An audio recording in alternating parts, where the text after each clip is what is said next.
Bismillahirrahmanirrahim. Assalamualaikum warahmatullahi wabarakatuh. Perkenalkan, saya Ridwan Malik, SHI MH, dosen tetap pada program studi Hukum Keluarga Ahwalus Syahsiyah Fakultas Agama Islam Universitas Muhammadiyah Makassar. Sebagai seorang tenaga pendidik pada perguruan tinggi, saya berkomitmen untuk senantiasa menjalankan tugas tridharma saya sebagai seorang dosen yang meliputi pendidikan dan pengajaran, penelitian dan pengabdian kepada masyarakat. Izinkan pada kesempatan kali ini saya ingin menyampaikan terkait tridharma saya terkhusus pada bidang pengajaran atau PDD UKT-PT untuk Serdos tahun 2026. Mata kuliah yang saya ampuh pada program studi Hukum Keluarga Ahwalus Syahsiyah yang sesuai dengan bidang keahlian saya adalah Hukum Perdata Islam di Indonesia. Mata kuliah ini merupakan mata kuliah inti program studi dengan bobot 2 SKS. Kemudian kode mata kuliah CW 6215 yang diajarkan pada mahasiswa semester 5 di program studi Hukum Keluarga. Adapun deskripsi mata kuliah ini, mata kuliah Hukum Perdata Islam di Indonesia membahas konsep, ruang lingkup, sumber hukum, dan implementasi hukum perdata Islam dalam sistem hukum nasional. Pembelajaran mencakup ketentuan hukum perkawinan, putusnya perkawinan, kewarisan, hibah, wasiat, wakaf, prinsip-prinsip hukum ekonomi syariah atau muamalah, serta kewenangan peradilan agama Islam dalam penyelesaian sengketa perdata Islam. Pada mata kuliah ini mengintegrasikan kajian normatif hukum Islam dengan hukum positif Indonesia melalui pendekatan yuridis, konseptual, dan studi kasus sehingga mahasiswa mampu memahami, menganalisis, serta merumuskan penyelesaian berbagai persoalan hukum perdata Islam berdasarkan ketentuan syariat Islam dan peraturan perundang-undangan yang berlaku. Pembelajaran dilaksanakan melalui ceramah interaktif, diskusi, analisis putusan pengadilan, studi kasus, presentasi, dan penugasan ilmiah untuk mengembangkan kemampuan berpikir kritis, analisis, dan profesional dalam bidang hukum keluarga Islam. Adapun CPL yang dibebankan pada mata kuliah ini adalah CPL 1, taat hukum dan disiplin dalam kehidupan bermasyarakat dan bernegara. CPL 2, menguasai berbagai teori dan sumber hukum positif dan hukum Islam secara umum dan hukum keluarga secara khusus. CPL 3, menguasai teori-teori hukum Islam dan hukum keluarga serta langkah-langkah implementasinya di masyarakat. CPL 4, mampu mengambil keputusan secara tepat dalam konteks penyelesaian masalah di bidang keahliannya berdasarkan hasil analisis informasi dan data. CPL 5, mampu merumuskan keputusan hukum positif dan hukum Islam secara umum dan hukum keluarga secara integral. CPL 6, mampu menganalisis putusan pengadilan dan mengkomunikasikannya kepada masyarakat secara umum. Adapun CPMK yang terdapat di dalam mata kuliah ini ialah CPMK 1, mampu menjelaskan konsep dasar, ruang lingkup, sumber hukum, serta asas-asas hukum perdata Islam di Indonesia berdasarkan hukum Islam dan hukum positif Indonesia. CPMK 2, mampu menganalisis ketentuan hukum perkawinan, kewarisan, hibah, wasiat, wakaf, dan hukum ekonomi syariah berdasarkan peraturan perundang-undangan dan prinsip-prinsip hukum Islam. CPMK 3, mampu menganalisis berbagai persoalan dan kasus hukum perdata Islam di Indonesia secara logis, kritis, dan sistematis sebagai dasar pengambilan keputusan hukum. CPMK 4. Mampu merumuskan alternatif penyelesaian terhadap permasalahan hukum perdata Islam dengan mengintegrasikan ketentuan hukum Islam dan hukum positif Indonesia secara komprehensif.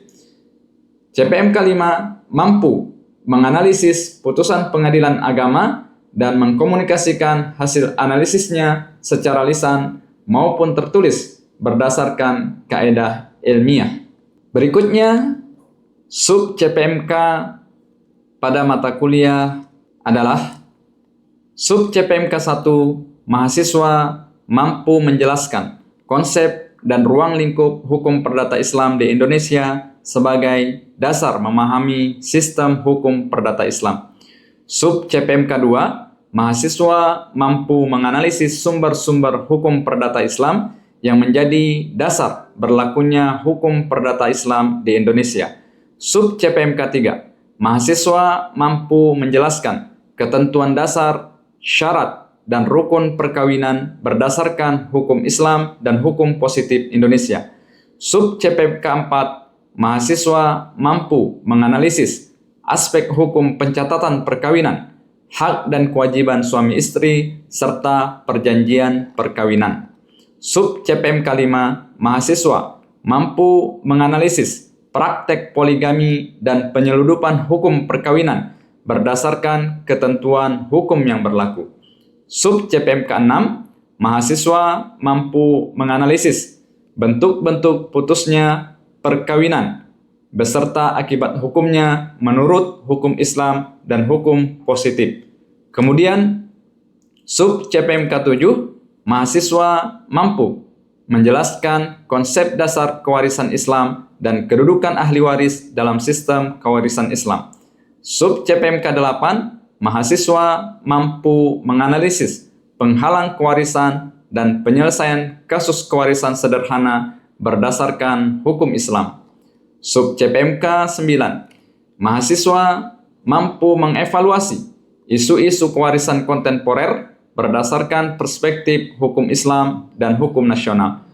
Sub CPMK 10, mahasiswa mampu menganalisis ketentuan hibah dan wasiat serta penerapannya dalam penyelesaian masalah hukum keluarga. Sub CPMK 11, mahasiswa mampu menganalisis ketentuan hukum wakaf dan implementasinya dalam sistem hukum nasional. Sub CPMK ke-12, mahasiswa mampu menjelaskan prinsip-prinsip dasar hukum ekonomi syariah sebagai bagian dari hukum perdata Islam. Sub CPMK 13, mahasiswa mampu menganalisis peran peradilan agama dalam penyelesaian sengketa perdata Islam berdasarkan kewenangannya. Adapun bahan kajian pada mata kuliah ini terdapat 13 bahan kajian. Yang pertama, pengantar dan ruang lingkup hukum perdata Islam. Yang kedua, sumber hukum perdata Islam di Indonesia. Yang ketiga, pernikahan dalam Islam bagian ke-1. Yang keempat, pernikahan dalam Islam bagian kedua. Kemudian yang kelima, poligami dan penyeludupan hukum perkawinan. Yang keenam, putusnya perkawinan dan akibat hukumnya.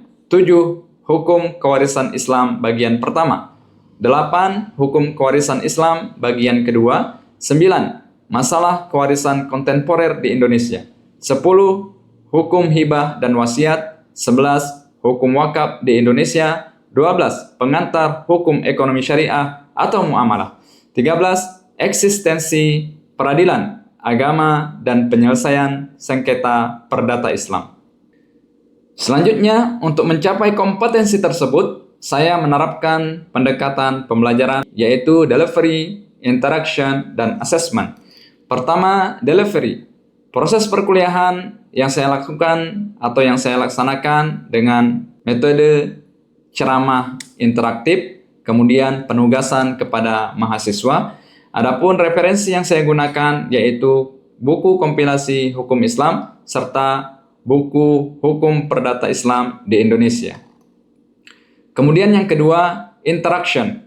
Proses interaksi di kelas dijalankan secara dua arah, yaitu yang pertama metode diskusi kelompok, kemudian yang kedua tanya jawab aktif di kelas guna merangsang kemampuan berpikir kritis mahasiswa. Kemudian yang ketiga, asesmen. Sistem penilaian yang dilakukan secara objektif dan transparan yang memuat komponen penilaian seperti kehadiran 15%, keaktifan 5%, kuis 5%, tugas individu 5%, tugas kelompok 5%, ujian tengah semester 30%, ujian akhir semester 35%, sehingga total keseluruhan adalah 100%. Sehingga dengan demikian kita dapat mengukur capaian pembelajaran mahasiswa itu sendiri. Selanjutnya, mari kita saksikan bersama cuplikan proses pembelajaran yang saya lakukan secara tatap muka dengan materi pembahasan yaitu pernikahan dalam Islam bagian ke-1. Selamat menyaksikan.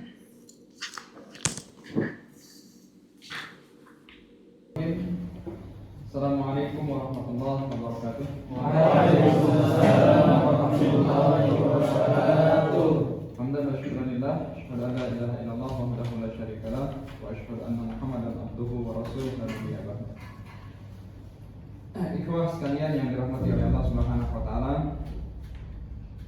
Alhamdulillah kita dipertemukan kembali pada pertemuan hari ini, pada pagi hari ini. Bagaimana kabarnya semua? Alhamdulillah. Baik, sebelum kita lanjutkan materi kita pada kesempatan ini, terlebih dahulu saya absen ya. Baik, Ahmad As-San'ani, Fauzan Fajri, Ilman Al-Ghifari, Fadli Pasiman, Muhammad Afif Al-Faiz, Nawal, Muhammad Muhammad Arif, Rahmat, Hidayat, Muhammad Ikhlasul Amal, Adnan Basir, Hidayat, Sumantri, Takwin, Muhammad Izzar Hilmi, Amirul Haq, Fatahuddin, Ahmad Qadari, Muhammad Ihsan Arjuna, Ibnu Huzaifah, Darfin, Mahmud Abdul Aziz, Muhammad Al-Ghazali. Baik. Kita lanjutkan pertemuan kita pada mata kuliah Hukum Perdata Islam di Indonesia. Hari ini adalah pertemuan keempat ya. Kita akan membahas topik atau judul pembahasan kita pada kesempatan hari ini, yaitu pernikahan dalam Islam. Jadi yang diharapkan dari mata kuliah ini, teman-teman sekalian, yaitu mahasiswa mampu menjelaskan ketentuan dasar, syarat, dan rukun perkawinan ya, berdasarkan hukum Islam dan hukum positif Indonesia. Kemudian indikatornya, mahasiswa mampu menjelaskan dasar hukum, syarat, dan rukun perkawinan menurut hukum Islam dan hukum positif. Jadi materi ini diharapkan teman-teman sekalian ini bisa dipahami. Nanti di akhir sesi pembelajaran kita akan ada evaluasi. Ya, kita akan asesmen sejauh mana antum memahami materi kita pada pagi hari ini. Ya. Baik. Pernikahan. Ada yang tahu pernikahan? Maknanya sesuai KBBI. Apa itu KBBI? Bahasa Indonesia. Jadi di dalam Kamus Besar Bahasa Indonesia kita, bahwa pernikahan itu diartikan ya, sebagai perjanjian antara laki-laki dan perempuan. Ini penting. Kalau sekalian, berarti KBBI kita masih mempertahankan. Ini penting. Ya, kalau di sini berubah bahaya. Pernikahan atau perjanjian antara laki-laki dan perempuan ini perlu digarisbawahi. Berarti kita tidak menganut perjanjian ya antara laki-laki dan laki-laki atau perempuan dengan perempuan. Ini perlu dikawal baik-baik. Ya, terjemahan ini perlu dikawal baik-baik, jangan sampai berubah. Kemudian untuk menjadi suami istri, pernikahan dalam Islam juga berkaitan dengan pengertian mahram atau dibaca muhrim, ya, dan wanita yang haram dinikahi. Kemudian menurut Abu Zahra di dalam kitabnya Al-Ahwal Al-Syakhsiyah, ya, disebutkan bahwa nikah adalah akad yang berakibat pasangan laki-laki dan wanita menjadi halal dalam melakukan bersenggama atau berhubungan suami istri, serta adanya hak dan kewajiban di antara keduanya. Artinya yang tadinya haram, kos kalian, kemudian berubah menjadi halal setelah melakukan pernikahan. Kemudian perkawinan menurut hukum Islam, dan ini tertuang di dalam kompilasi hukum Islam kita. Maknanya adalah pernikahan yaitu akad yang sangat kuat atau misalkan ghalidhah untuk mentaati perintah Allah dan melaksanakannya merupakan ibadah di sisi Allah Subhanahu wa taala. Jadi ikhwas sekalian, dari makna ini kita bisa mengetahui bahwa pernikahan itu bukan hanya sekedar jalinan antara seorang laki-laki dengan seorang perempuan saja, ya, diikat kemudian tidak ada makna, tetapi pernikahan itu maknanya sangat luar biasa, yaitu merupakan ibadah di sisi Allah Subhanahu wa taala. Baik, kita kemudian melihat apa dasar hukum dari pernikahan itu sendiri. Ada Quran surah An-Nur sebagai landasan, kemudian ada juga hadis Nabi yang diriwayatkan oleh Ibnu Majah. Kita lihat, ya, Quran surah An-Nur, wa ankihu al-ayyama minkum. Ya, nikahkanlah orang-orang yang masih membujang di antara kalian atau di antara kamu. Nah, pertanyaannya, antum ini bujang atau sudah menikah? Bujang. Berarti antum harus dinikahkan. Nah, itu landasannya. Ya, yang kemudian yang kedua dari hadis Nabi, ya ma'syar syabab. Ini sudah ma'ruf sekali, sudah masyhur hadisnya. Ya ma'syar syabab, man istata'a minkum al-ba'a falyatazawwaj.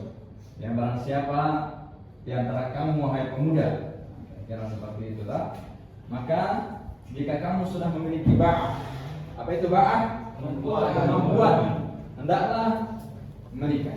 Artinya kalau antum sudah mampu untuk menikah, ikhwas sekalian, maka antum, ya, sudah harus menikah. Nanti kita lihat, karena kondisi menikah itu bisa berubah menjadi sesuai dengan kondisinya, ya, kondisional dia.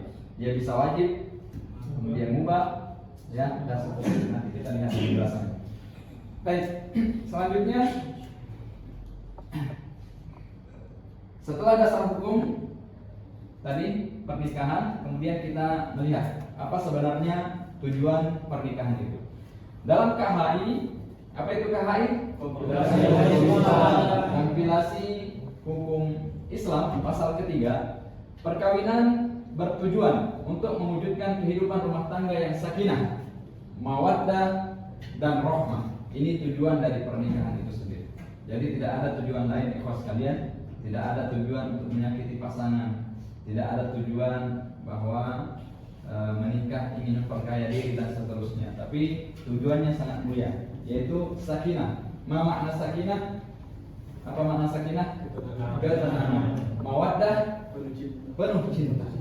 Kemudian rahmah, penuh kasih sayang. Maka itu harus terwujud dalam rumah tangga. Kalau antum menikah tidak mewujudkan ketiga ini, berarti antum sudah lari dari tujuan dari pernikahan itu sendiri. Ada orang menikah tapi tidak mencintai, berarti dia sudah lari dari makna atau tujuan pernikahan. Ya. Kemudian yang kedua, hampir sama, ya. Landasannya dari Al-Quran tujuan pernikahan itu, yaitu Quran surah apa ini? Ar-Rum ayat ke-21. Disebutkan, dan di antara tanda-tanda kebesaran Allah Subhanahu wa taala ialah Dia menciptakan pasangan-pasangan untukmu. Artinya antum semua ini sudah ada pasangannya masing-masing. Tinggal ditunggu atau dicari di mana pasangannya. Dari jenismu sendiri, agar kamu cenderung dan merasa tentram kepadanya, dan Dia menjadikan di antara kamu rasa kasih dan sayang. Nah, ini, ya. Kemudian sungguh pada yang demikian itu benar-benar terdapat tanda-tanda kebesaran Allah Subhanahu wa taala. Kita garis bawahi bahwa di ayat ini disebutkan ada tanda yang diberikan oleh Allah Subhanahu wa taala, yaitu kasih dan sayang. Nah, ini merupakan tujuan dari pernikahan itu sendiri, ikhwas sekalian. Jadi antum kalau menikah nanti maka diharuskan dihadirkan rasa ini di dalam diri antum atau di dalam hatinya antum. Ya, seperti itu. Baik, hukum pernikahan. Nah, apa hukumnya? Sunnah muakkad. Apa terjemahan sunnah muakkad? Sunnah yang sangat dianjurkan. Artinya antum tidak boleh memuja. Ada juga pernyataan ikhwah bahwa yang belum menikah itu miskin. Baik, dalilnya adalah an-nikahu min sunnati, faman lam ya'mal bis sunnati falaysa minni. Bahwa kata Rasul, nikah itu adalah sunnahku, barang siapa yang tidak mengamalkan sunnahku berarti dia bukan dari golonganku. Hadis Sunan Ibnu Majah nomor 1836, babul nikah, kitab nikah, ya. Jadi sangat jelas bahwa hukum dari menikah itu hukum dasarnya adalah sunnah. Nanti ini bisa berubah sesuai dengan kondisi ikhwas sekalian. Nah, ini kondisional, ya. Pernikahan itu bisa berubah hukumnya, bisa menjadi wajib, kemudian bisa menjadi sunnah, bisa menjadi makruh, dan juga bisa menjadi haram, ya. Itu tergantung situasi, kondisional. Yang pertama, dia bisa menjadi wajib ketika misalkan seseorang itu dia sudah punya kemampuan, namun boleh jadi juga dia terjerumus ke dalam kemaksiatan, maka dia sudah harus menikah, wajib menikah, karena dia sudah punya kemampuan, kemudian bisa terjerumus ke dalam kemaksiatan atau zina, ya, maka sudah wajib bagi dirinya untuk menikah. Kemudian yang kedua, sunnah. Apabila orang yang ingin melakukan pernikahan tersebut sudah mampu, kemudian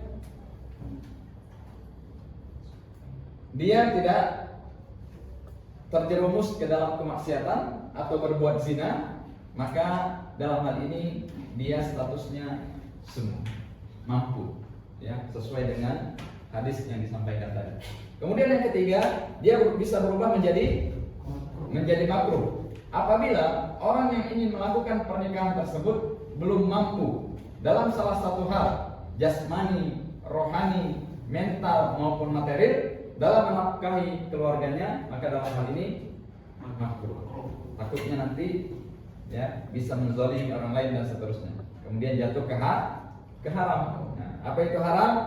Ya, bagi mereka yang diharamkan menikah apabila orang yang ingin melakukan pernikahan tersebut bermaksud untuk menyakiti. Tidak boleh. Antum punya niat untuk mencelakai pasangannya antum, maka antum tidak boleh menikah. Tidak boleh. Itu menzalimi. Ada baru-baru kan viral, walaupun statusnya bukan suami istri, ini kasuistik, ya, terjadi di masyarakat. Artinya ada saja orang yang seperti itu ternyata. Dia menyakiti pasangannya.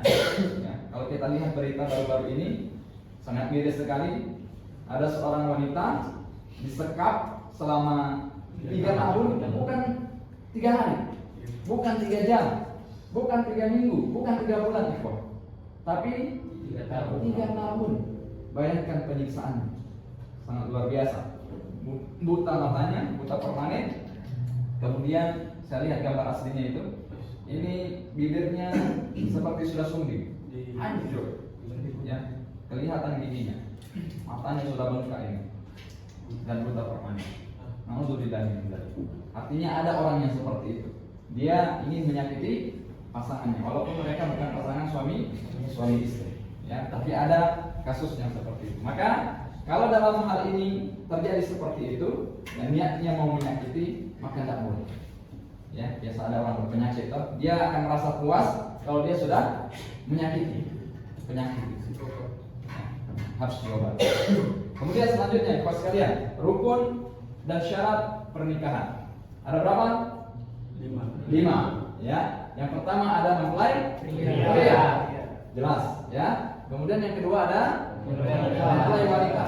Kemudian yang ketiga ada wali nikah, kemudian saksi nikah, kemudian ijab dan qabul. Maka kesemuanya ini harus ada. Ya, kalau tidak ada, boleh jadi pernikahannya tidak sah. Ya. Baik. Nah, ini materi kita pada pagi hari ini, Bapak sekalian. Nah, saya berharap materi yang sudah disampaikan itu bisa dicerna, kemudian bisa dipahami. Sekarang kita akan evaluasi, assessment terhadap pengetahuan antum dari pemaparan yang sudah disampaikan. Kira-kira antum paham atau tidak dengan materi yang sudah diberikan. Baik, silakan di barcode. Setelah itu diisi. Ya. Baik, sebelum kita lanjut pengisian soal, Bapak sekalian, ada yang mau ditanyakan dari materi yang sudah disampaikan? Ya. Apa hukum menikah bagi wanita yang hamil belum nikah? Apakah pernikahannya tetap sah atau tidak? Baik. Apa hukumnya wanita hamil menikah dan dia sudah hamil duluan sebelum menikah? Apa hukumnya? Jadi di dalam kompilasi hukum Islam kita, kawan sekalian, ya,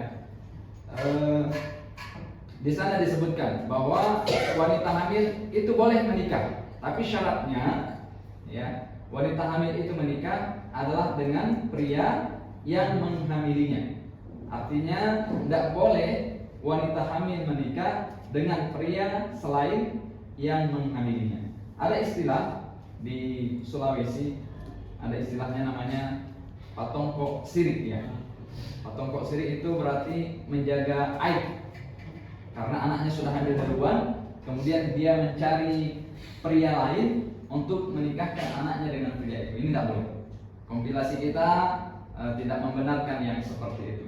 Yang dibenarkan adalah wanita hamil itu boleh menikah dengan pria yang menghamilinya. Itu boleh.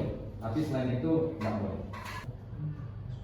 Jadi ada yang mendapatkan 100, berapa orang? 4 orang. Ya, kita tidak tampilkan namanya siapa. Sebentar kita lihat. Ya. Kemudian ada yang mendapatkan 94, 2 orang. Kemudian 93 juga 2 orang. Artinya semuanya nilainya A. Ya. Alhamdulillah. Artinya gambarannya, bos sekalian, berarti antum mencerna atau memahami tentang materi yang sudah kita paparkan hari ini, ya. Jadi kita cukupkan materi kita pada kesempatan hari ini, bos sekalian, teman-teman sekalian. Insyaallah kita lanjutkan pekan depan kalau tidak ada halangan. Jadi pembahasan tentang pernikahan di dalam Islam itu 2 pertemuan. Nanti kita lanjutkan pertemuan berikutnya. Baik, mari sama-sama kita tutup pertemuan ini dengan membaca hamdalah. Baik, akhiri nasrul minallah wa fathun qarib wa basyiril mu'minin. Assalamualaikum warahmatullahi wabarakatuh. Demikian pemaparan PDD UKT-PT unsur pendidikan dan pengajaran yang saya laksanakan. Assalamualaikum warahmatullahi wabarakatuh.